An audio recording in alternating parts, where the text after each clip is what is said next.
प्रश्न है आरेख का अध्ययन करें व प्रश्न का उत्तर दें।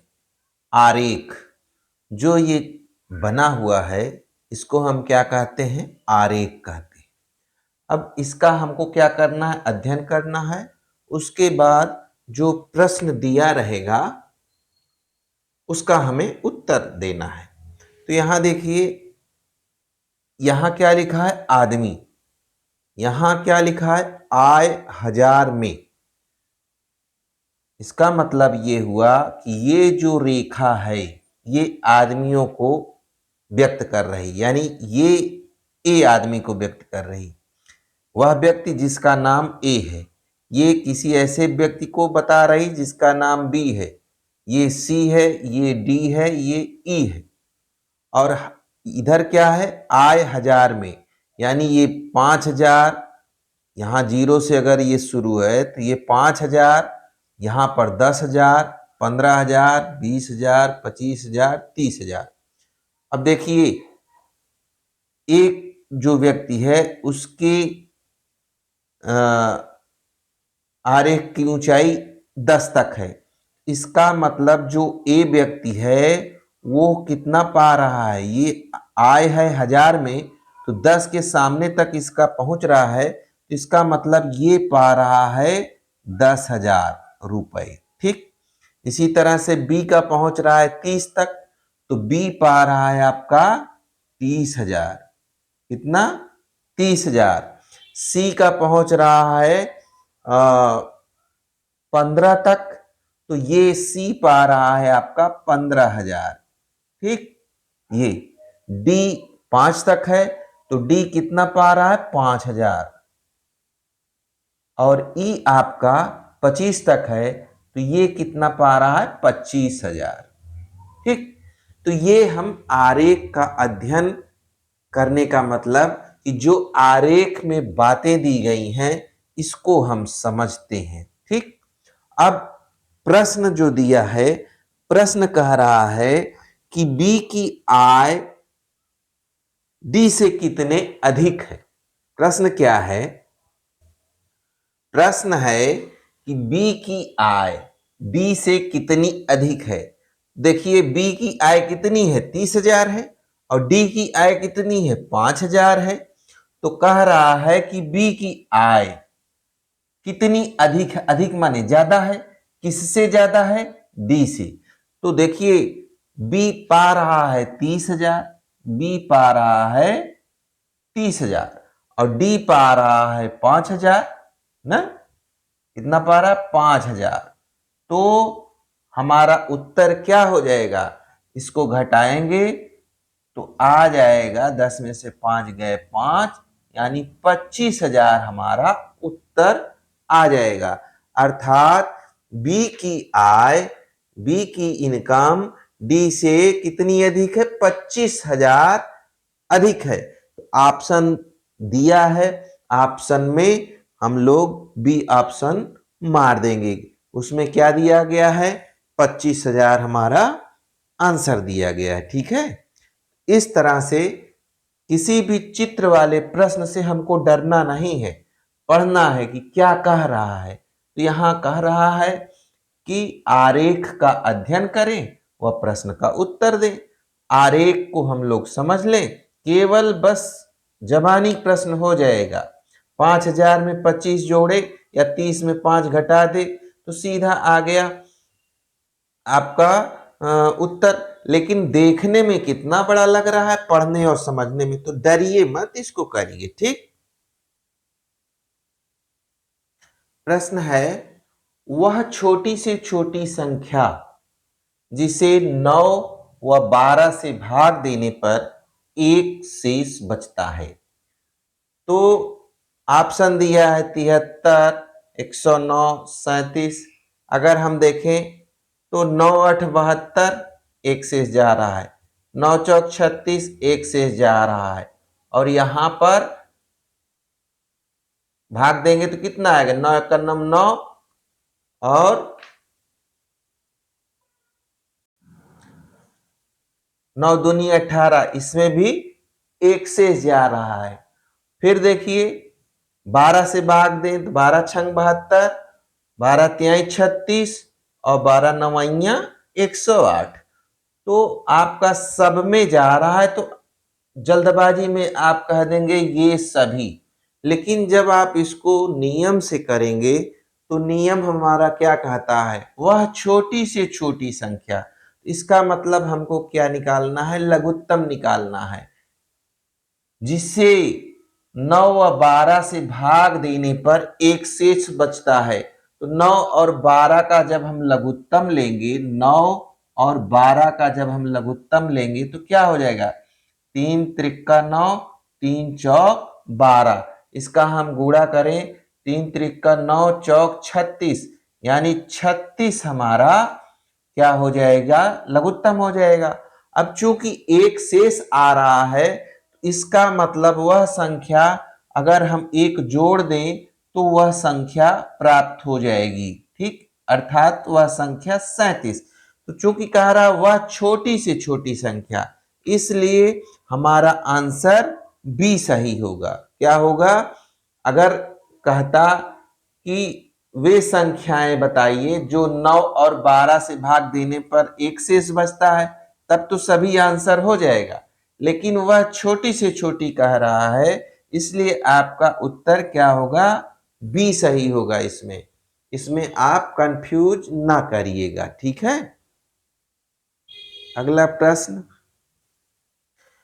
किसी आयताकार खेत का क्षेत्रफल क्या होगा यदि कर्ण की लंबाई तथा आयत की चौड़ाई क्रमशः 5 मीटर व 3 मीटर है।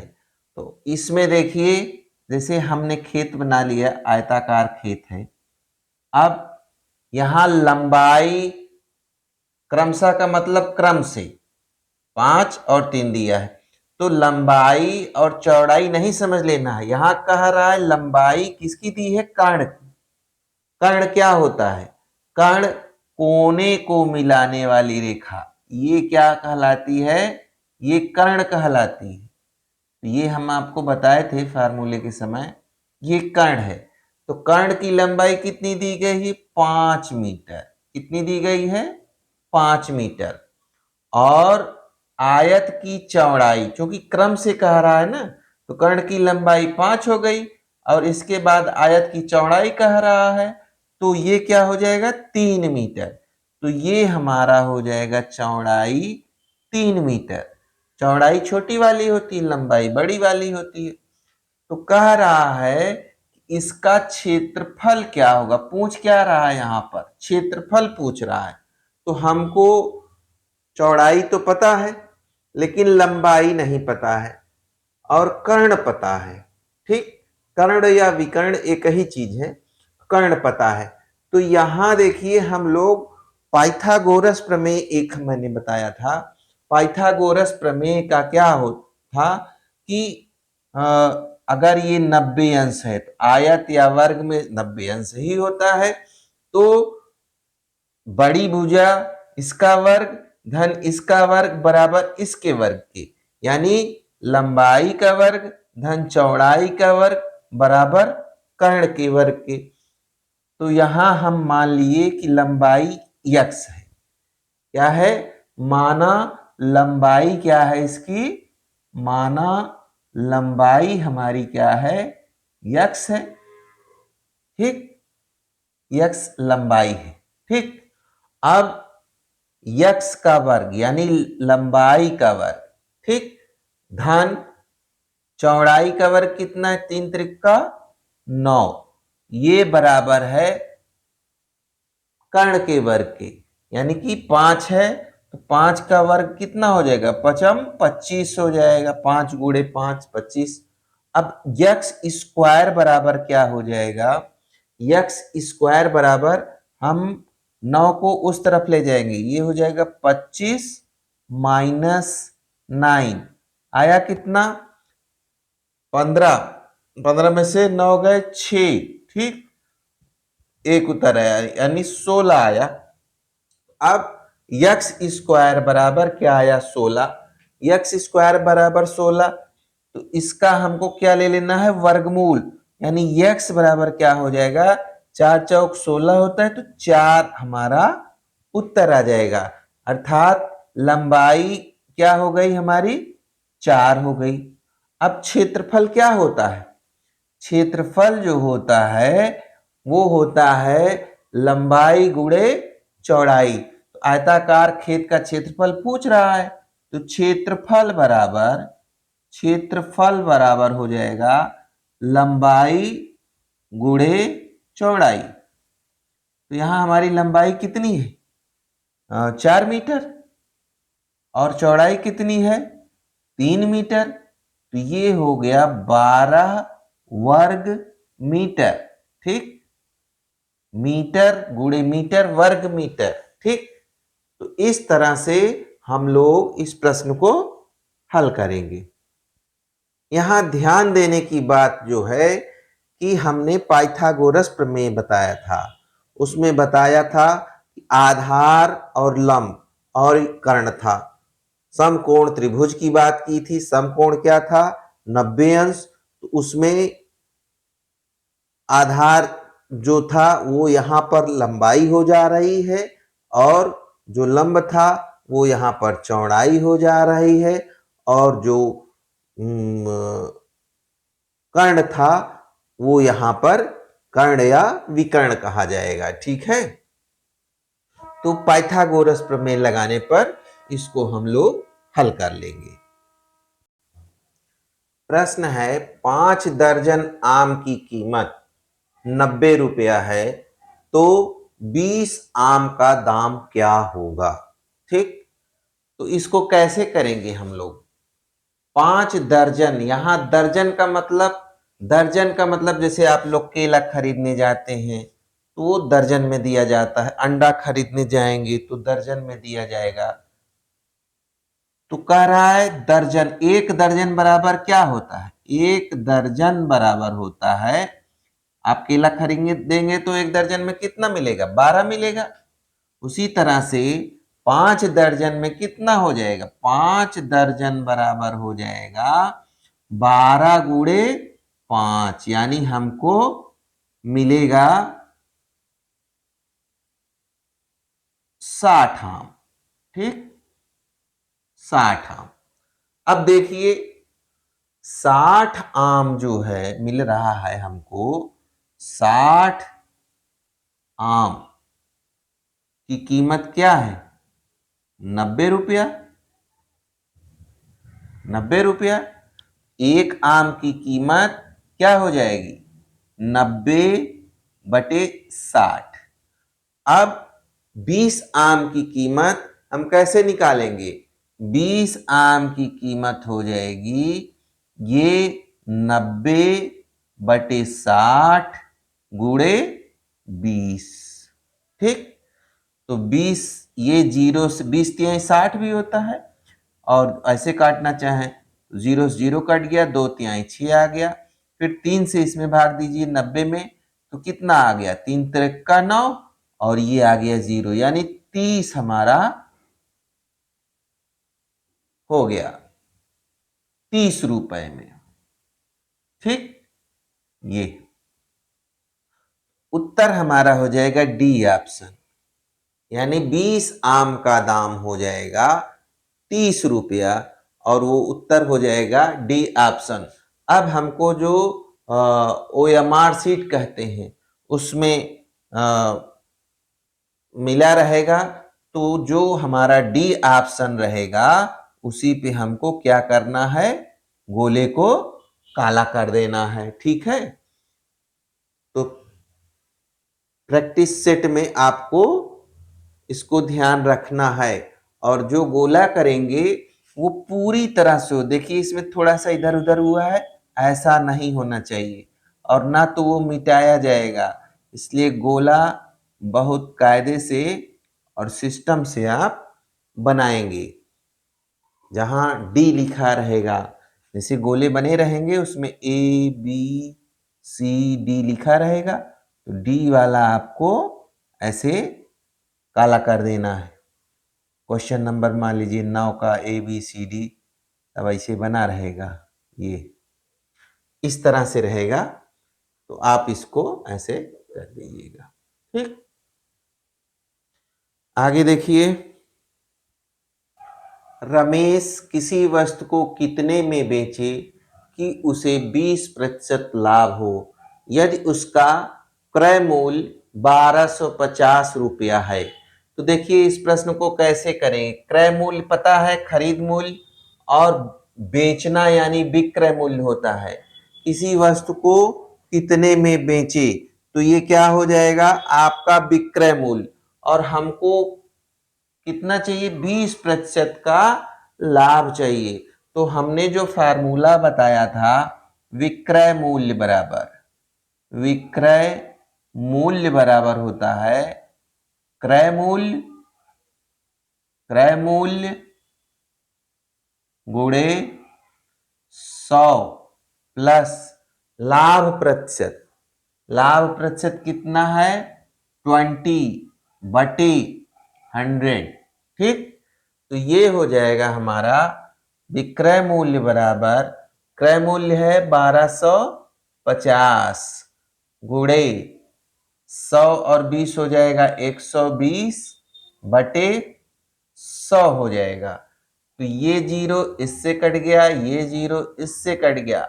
12 और 125 का गुणा करेंगे तो कितना हो जाएगा, 12 पंचे 60, 12 दूनी 24, 6 30, और 12 एकन्नम 12 3 1500 रुपया।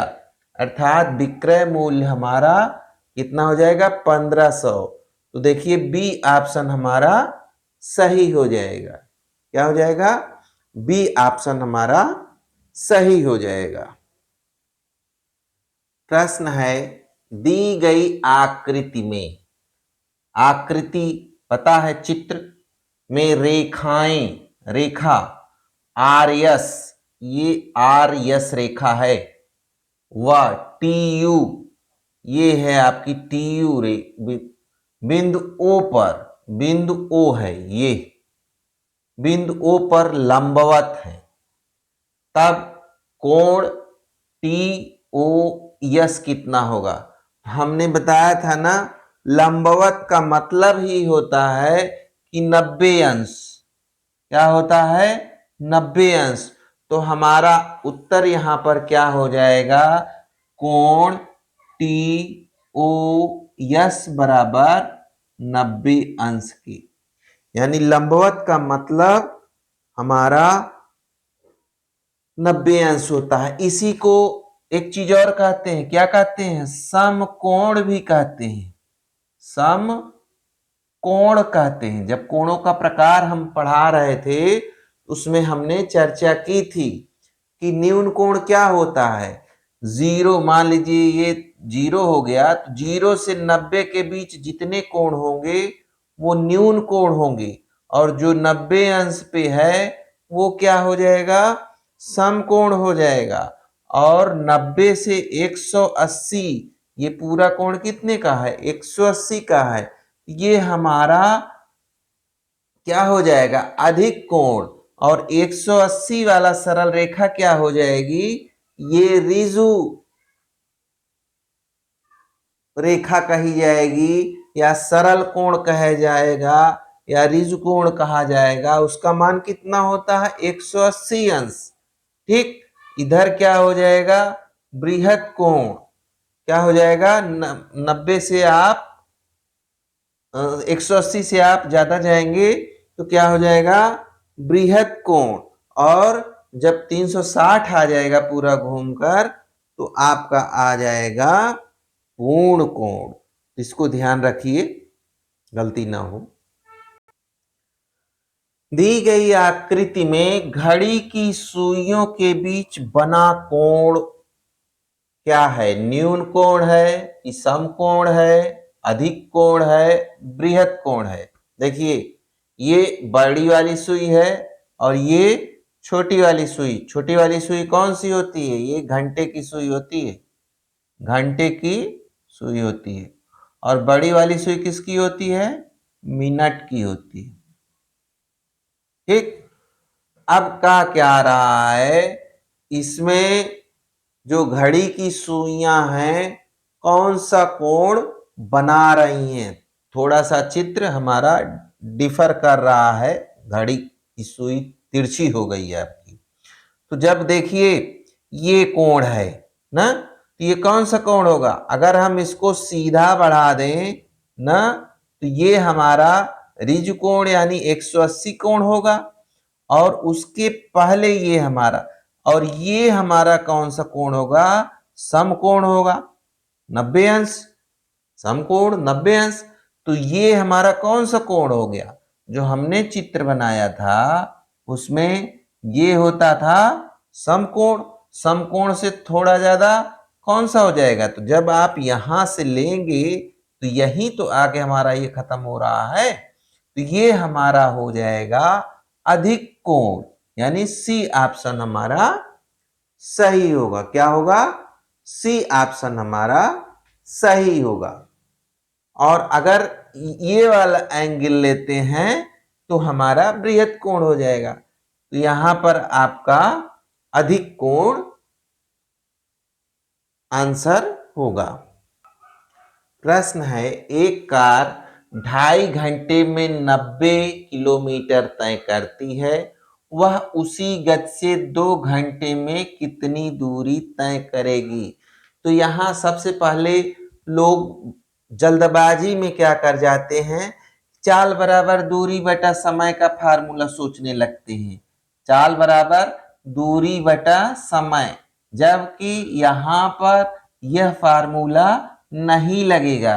क्यों, क्योंकि चाल तो उसकी बदल ही नहीं रही है।